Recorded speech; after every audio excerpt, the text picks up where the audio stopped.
Video అనేది చివరిదాకా చూసి లైక్ చేసి కామెంట్ చేయండి. బ్రహ్మం గారి కాలజ్ఞానం గురించి మనలో చాలా మందికి తెలుసు. బ్రహ్మం గారు ప్రస్తావించిన ఎన్నో సంఘటనలు ప్రత్యక్ష సాక్ష్యంగా మన కళ్ళ ముందు కూడా కనిపిస్తూ ఉన్నాయి. అయితే బ్రహ్మం గారి లెక్కల ప్రకారం రాబోయే సంవత్సరాల్లో నమ్మలేని ఎన్నో వింతలు కూడా జరగబోతున్నాయి. ఊహించని ప్రళయాలు కూడా జరగబోతున్నాయని కాలజ్ఞానంలో ఆయన వివరించారు. కరువు కాటకాలతో అల్లాడుతున్న మన దేశం రాబోయే సంవత్సరంలో మరిన్ని కష్టాలు ఎదుర్కోబోతుందని బ్రహ్మం గారు తన కాలజ్ఞానంలో వివరించారు.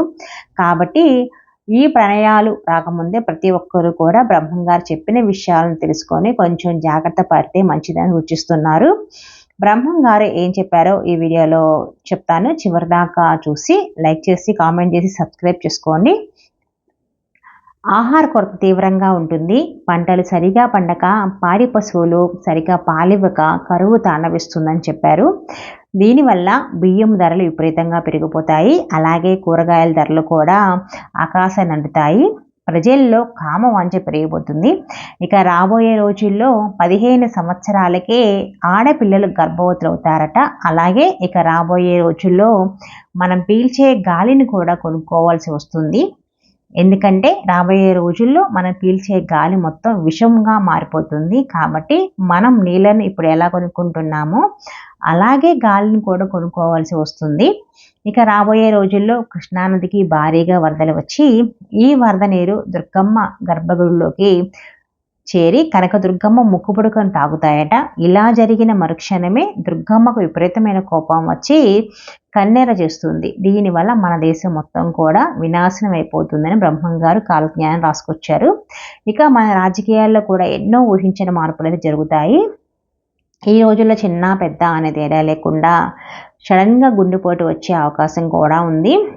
నెక్స్ట్ ఇయర్ అయితే 2025లో ఇలా చిన్న పెద్ద లేకుండా 35 లోపల ఉన్న వాళ్ళు ఎక్కువ మంది గుండెపోటుతో మరణించే అవకాశం కూడా ఉంది. బ్రహ్మం గారి కాలజ్ఞానం ప్రకారం రాబోయే రోజుల్లో మనిషి ఆయుష్ 100 సంవత్సరాల నుండి 20 సంవత్సరాలకే పడిపోతుందంట. మనుషుల మీద చేతబడులు పెరిగిపోతాయి. ఇప్పటికే మనం వీటిని చూస్తూ ఉన్నాము. ఆయుష్ కూడా బాగా తగ్గిపోయింది. వయసులో ఉన్న చిన్న పిల్లలకి గుండెపోటు సడన్గా వచ్చి చనిపోతారు. కాబట్టి ఇక నుండి అయినా ప్రతి ఒక్కరూ ఆహారంలో కొన్ని జాగ్రత్తలు తీసుకోండి. ఇక కాశీలో ఉన్న గంగ కనిపించకుండా మాయమైపోతుంది. ప్రపంచంలో పాపుల సంఖ్య పెరిగి పుణ్యాత్ముల సంఖ్య క్షీణిస్తూ పోతుంది. అలాగే భయంకరమైన తుఫాన్ల వలన పశ్చిమ బెంగాల్లో కోట్ల మంది దుర్మరణం పాలవుతారు. ఒక పెద్ద భూకంపం వలన కలకత్తా నగరం అంతా దెబ్బతింటుంది. రాబోయే వైశాఖ అమావాస్య నాడు ఒక చిన్న గ్రామంలో ఒక వింత వ్యాధి పుట్టి ప్రపంచం మొత్తం వ్యాపిస్తుంది. ఈ ప్రాణాంతక వ్యాధి బారి పడిన అనేక మంది ప్రజలు ఒంటి నిండా బొబ్బలు పుట్టి ఆర్తనాదాలు చేస్తూ మరణిస్తారట. వచ్చే సంవత్సరంలో వర్షాకాలంలో ఆకాశంలో పిడుగుల వర్షం కురుస్తుంది. దీనివల్ల భారీ ప్రాణ నష్టం అయితే జరుగుతుంది. పవిత్రమైన శ్రీకాళహస్తి గుడిలో దోపిడీ జరుగుతుందని బ్రహ్మం గారు రాసుకొచ్చారు. ఇక మల్లికార్జున స్వామి వారు శ్రీశైలాన్ని వదిలి వింధ్య పర్వతాలకు వెళ్ళిపోతారంట. అలాగే తిరుపతికి వెళ్ళే దారుల్లో కొండరాళ్ళు విరిగి పడిపోతాయి.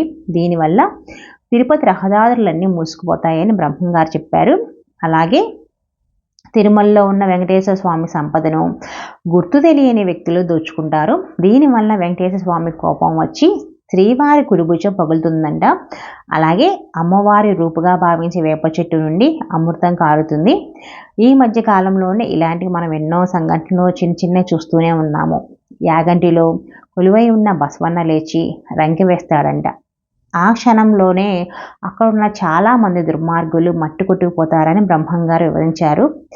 బనగానపల్లిలో ఉన్న ఒక చింత చెట్టుకు జాజులు పూస్తాయట. అలాగే రాయదుర్గంలో ఉన్న ఒక రామచిలుక వీర ధర్మాలను చెబుతుందట.